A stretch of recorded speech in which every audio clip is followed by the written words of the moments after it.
House of the Future. Once upon a time, in Pasadena, California, there lived two brothers, Little Ricky and his twin brother, John. Born in December 1952, their childhood was filled with wonder and innovation. Their father and grandfather owned an aerospace company and were inventors ahead of their time. Little Ricky and his brother lived in a futuristic house surrounded by an orange grove. From a young age, they explored the grove, sneaking through the fence and creating adventures in their treehouse. Their house itself was a marvel, equipped with technology far beyond its time. They could clap their hands and the lights would come on. Outlets hidden in the carpets, and even windows that closed automatically when it rained. Their mother would watch them in the backyard through video cameras, all while preparing delicious meals. Their house was even featured in the Los Angeles Times home section, capturing the attention of those fascinated by the futuristic advancements. As the years went by, their father and grandfather continued to push the boundaries of innovation. They developed a Jeep that could withstand bullets and float downstream, getting more miles per gallon than standard Jeeps. They hoped the US government would take interest, but after years of rejection, they realized the need for connections that they lacked. Around this time, they also designed modular houses that could be built in a week and cost only a fraction of traditional homes. Unfortunately, the trade unions opposed this revolutionary concept, preventing its widespread availability. Little Ricky grew up surrounded by this spirit of innovation and a belief in the power of technology to shape the future.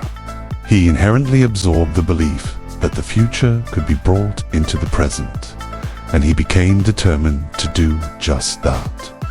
One of his earliest ventures was in multimedia, even before the term existed.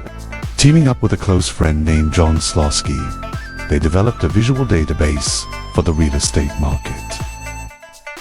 Their program allowed users to search for houses and take virtual tours, winning them awards at trade shows.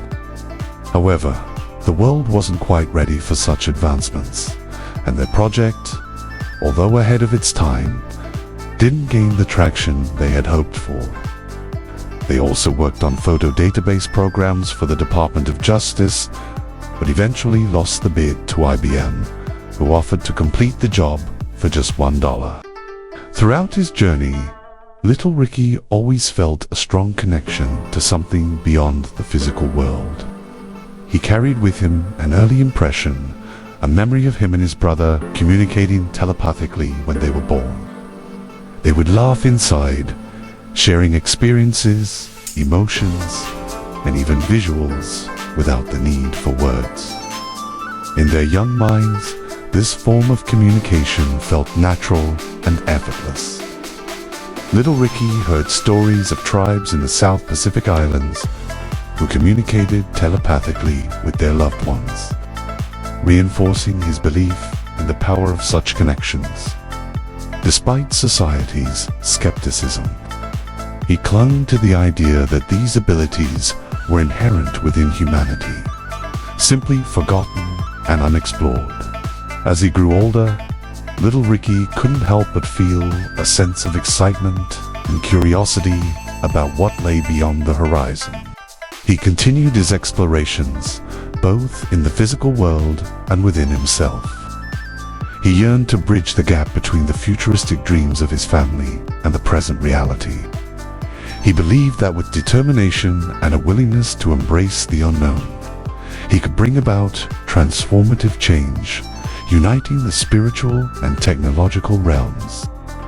And so, Little Ricky's journey of innovation and self-discovery continued, fueled by the memories of his extraordinary childhood and the belief that the future held infinite possibilities. He would always carry the spirit of the orange grove and the boundless potential of telepathic communication within him, ready to venture forth and and bring forward the wonders that awaited.